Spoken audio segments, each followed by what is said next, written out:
Today, I'm going to get into what it's like living on the other side of depression. My hopes for you watching this video is that you find something valuable in this and you can walk away a little happier than you were before you could click on this video.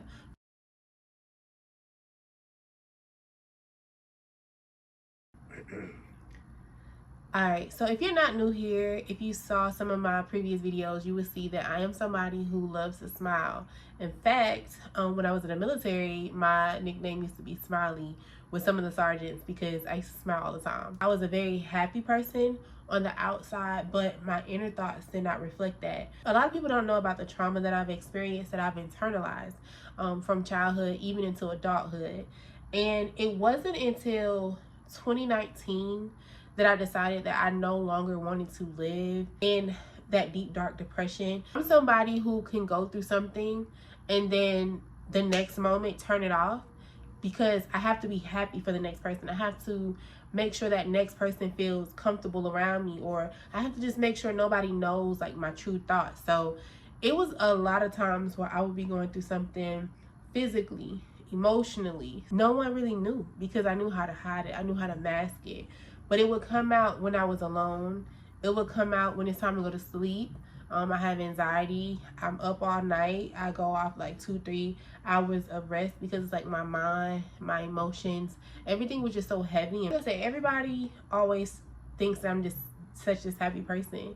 But even in my moments of happiness, even in my moments of making others feel good, I'm still harboring like some dark stuff. In 2019, that's when it really got bad for me. And it almost got to a point where it was irreversible. However, I had someone in my life who prayed with me, who prayed over me, who prayed for me. And I feel like that's what really helped me spark the want to be better. So again, I keep referencing 2019. Back in 2019, I made a conscious decision that I'm no longer going to allow my trauma to control my life. I decided to start taking steps to make myself better. And I knew along the journey it wasn't going to be easy. Like I knew along the journey I was going to lose friends because I was in a space of like fight or flight. And my life depended on it. And I didn't know how to express that. I didn't know how to let people know what I was dealing with mentally. And it got to a point where like for years, I didn't even look in the mirror. I hated to look in the mirror because I felt like I could see my pain. I felt like I could see my trauma. And I didn't know how to face that, you know? For years, I just kind of just let my body go. I let my look go. I didn't care. I wasn't socializing with anybody. I wasn't really letting people in to really know what I was going through mentally. Only thing I knew was when people were around, I would smile to the best of my ability. And I would be there for my children. Like, that's one thing I never slacked on. I was an awesome mother, but I didn't take my health serious. I wasn't taking care of myself. It was just a lot that I let go under. And I let life pass me by for 10 years. For 10 years, I was living in this depression. For 10 years, I was pretending to be happy when I was hurting. I was hurting so much inside. But I knew it was gonna take baby steps of me getting there.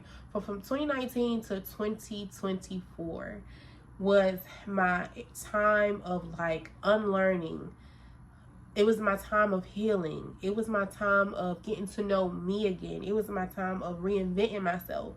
And it was so many failures along the way, but I knew like if I just keep trying, if I don't give up, eventually it's going to work for me. I didn't think it was going to be an overnight thing. I didn't think it was going to be something that happened in a year. I knew it was going to be something that was going to take consistency. I knew it was going to be something that took me getting away from those people who hurt me. I knew it was going to be me facing the people who hurt me. Like I brought up some of my trauma to the people who hurt me. And once I realized it don't mean anything to them, I let it go. Because how can I hold somebody accountable for something when they don't even care? Like, you know what I mean? How can I continue to live in this trauma and in this hurt and in this pain when this person is going about their life like nothing ever happened? I started to tell myself when I got in those deep depressive moments, one, breathing really helps me. Breathing, like, and it probably sounds crazy, but I would just, that would help me change my mindset. That would help me gather myself.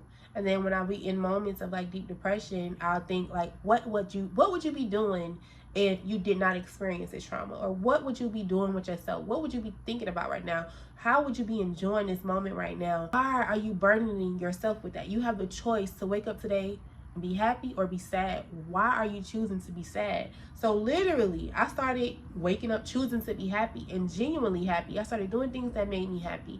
I stopped worrying about what other people thought. I stopped worrying about what other people did to me. I don't care what nobody thinks of me anymore. And that took a lot for me because like I'm such a people pleaser, and it's like I be wanting to make people around me happy. I be wanting to make people around me proud. But once you realize certain people are them, it has nothing to do with you. They are them, and they're going to do everything they can to bring down the people around them. You stop letting their opinion hold weight. You stop valuing their opinion about you. You stop caring about what they think about you, because no matter what you do, it will never be good enough. No matter what you do or say, or no matter how good you are to them, it will never be enough. So once I started realizing that, I'm like, you know what, girl? Go be where you are valued. Go be around people who actually love you and cherish you and respect you and honor you. And like, that was a game changer for me. Separating myself from the people who were causing me the pain and the drama, no matter the title, changed my life. Spending more time with God, being more intentional with God, praying, meditating, literally changed my life. I started noticing the things that I paid more attention to were the things that I started to attract. So if I'm attracting like this negativity on social media, I felt like that was coming into my real life. But the more positive things that I started seeing, the more positive things I started interacting with, I can't give negative things my time. I can't let it be in my space. I only have room for positive stuff. I only have room for things that are going to add value to me. I don't waste my time with nonsense at all. I don't waste my time with drama. I don't waste my time with nothing that can bring me into a dark space. I set boundaries now. I am intentionally happy. And another thing that really brought happiness to me was journaling. I used to journal my day, and then I used to journal what I wanted my day to be. So say for instance, if I woke up today and I was sad, I'm going to intentionally choose to be happy, and then I'm going to write about the happy day that I had. And I consistently did that. I have books, I have notebooks galore like in here.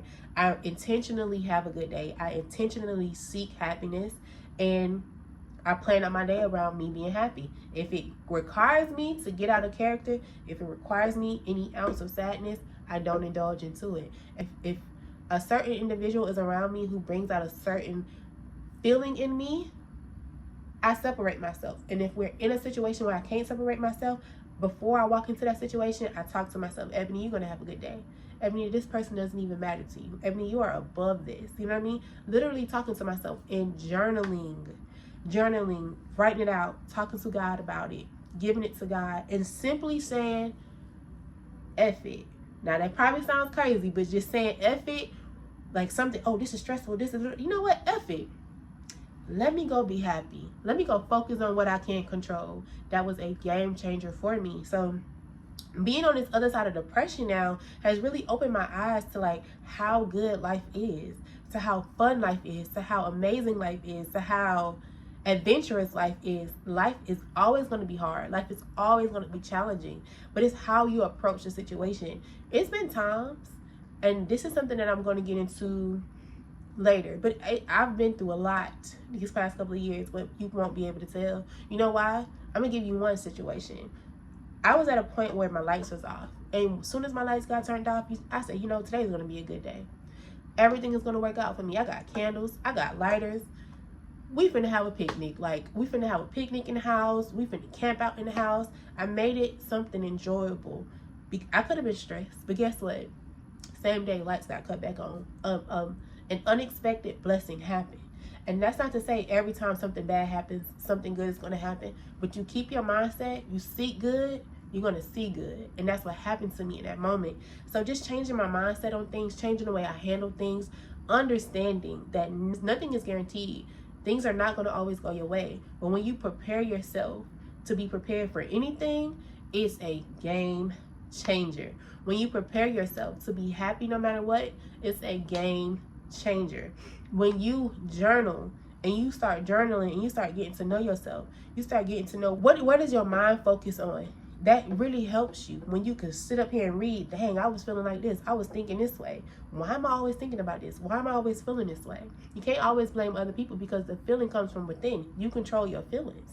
So when I got to the point where I was journaling how I want to feel, what I want to do, total game changer. I'm always seeking ways to better myself. I'm always seeking ways to make me happy, you know what I mean? And I feel like choosing me was the best thing I can do, because now that I'm outside of that depression, I see life and it's beautiful, and I'm happy to be here, and I'm happy that I'm still here, and I'm happy that you're still here. It's never too late to be who it is that you want to be. It's never too late to start over. A great thing that I want to tell people is be that happy that you want to receive. Be that for yourself, right? And be so happy with yourself that others will want to be around you. One thing I noticed is a lot of people are going through things and they're alone, and they're like, oh, nobody's there for me, nobody wants to be there for me, nobody supports me. For one, you support you, and then the people who aligns with you will come into your life. Don't ever want more from somebody than they're willing to give, because it will never work out. Be so happy with yourself that people can't help but to be happy around you as well. Because if you're walking around moping and you're negative, who's gonna want to be around that? Like, you know what I mean? Like, heal you, work on you, focus on the quality of self. Because if the quality of self is not together, nobody's gonna want to be around it. Like, think about it. If you have this beautiful grass over here and you have this burnt up piece of land over here, who's gonna want to go sit on that burnt up piece of land? Once that land develops, sprout new grass and new scenery and new flowers and new roses and new bushes, that's when people are going to be attracted to it. But that land had to do its work. You know what I'm saying? I hope that makes sense. Like, it's not up to the person who hurts you to heal you. It's not up for the person who did you wrong to do you right. Love yourself enough to love on you. Love yourself enough to do you right. Love yourself enough to heal you. And I promise you, everything that's meant for you will fall in line. I'm a walking testimony. Me sitting here today is a blessing. If y'all knew half the things that I had to endure, ignore, and just let go and forgive, like, it's a miracle that I'm here. I'm thankful to be here. I just want you to know it gets better. It may not be tomorrow, it may not be next week, but the more you put in the work, the more you're gonna get out of it. And I promise you, sometimes y'all, you have to learn how to pivot and let go of certain things, because sometimes we hold on to the very thing that's hurting us.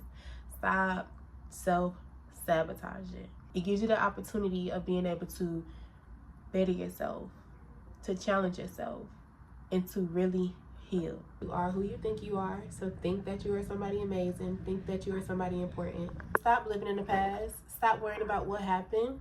Live towards the future. What is your future self doing? What does your future self want? What does your future self see? What is your future self experiencing? Stop worrying about what happened to you. You can't change that, but you can change your future. You can change the way that you go about things. Change your mindset, change your environment, and your life will change. Your reality will change. But yeah, I gotta get back to work. That's all for me from this video. I so appreciate y'all being here, and I really hope y'all learned something from me today. So thankful that I changed my mindset, and I'm so happy that I'm able to be this person that I am and genuinely be happy. Like, the smiles that y'all see nowadays is genuine. I'm no longer smiling through my pain. I'm not faking it anymore. This is the real deal, and I'm so happy about that. I think it shows in the way that I look too. Like, I'm dressing up more. I'm putting more effort into my looks more. I'm losing the weight for real now. Like, it's you know, like, this me is that me that I used to want to be in that past. And I'm telling you, give yourself time. Give yourself time to heal. Give yourself time to make mistakes. And if you really want to change, look at it, what it is that you want to change, and start changing it. If you don't like certain things, you don't like the fact that you're angry all the time, start being soft. Start and be soft. You don't like the fact that you're aggressive, stop being aggressive. Stop. You don't know my pain. You don't know my struggle. You don't know what I've been through. Let it go. Start living towards your future self. Because your future self is begging you to be happy. Your future self is begging you to look at me. Zone in. Tune in. Let's get locked in. Let's be better. Be better for me. Be better for you. This is what your future self is telling you, and you're so busy looking in the past, looking behind you, when there's a bright future ahead of you. Start looking towards your future. And I hope that you were able to learn something in this video. I hope that you was able to take something from this and apply it to yourself. And if you have any questions, let me know, because I promise you I was there. I promise you those thoughts are not worth it. And I promise you, choosing to be happy, I promise you, choosing yourself is the best thing that you can do. So with that being said, I want to tell y'all what changed in 2024 that really pushed me over the edge to the other side of depression. And I'm going to tell y'all that in my next video, so make sure y'all stay tuned for that. And if you made it to the end of this video, I thank you so much for being here. I'm so happy that you are here, and I'll catch you in my next video. Bye.